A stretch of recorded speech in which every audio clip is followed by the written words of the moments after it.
it's Rose again. So today we're looking at how to prevent damage by physical forces. In this box, we have a lot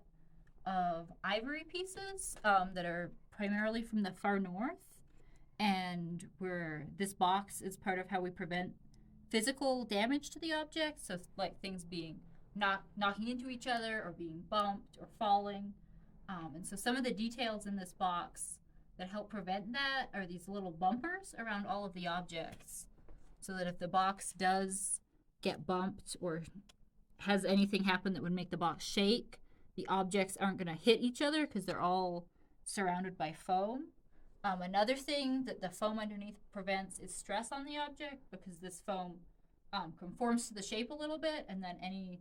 place where there's like a really big height difference, so maybe an object would only be sitting on like a small point, there'll be foam supports around it so that more of the object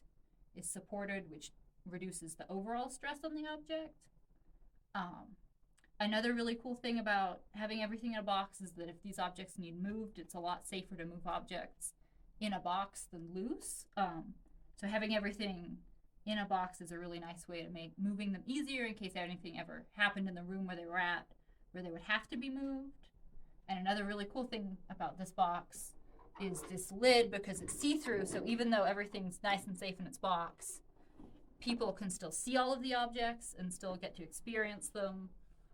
even though they're in storage in a box. But this clear lid does also prevent kind of accidental bumps, or maybe someone who hasn't done collections handling training picking an object up in a way that would be harmful for the piece.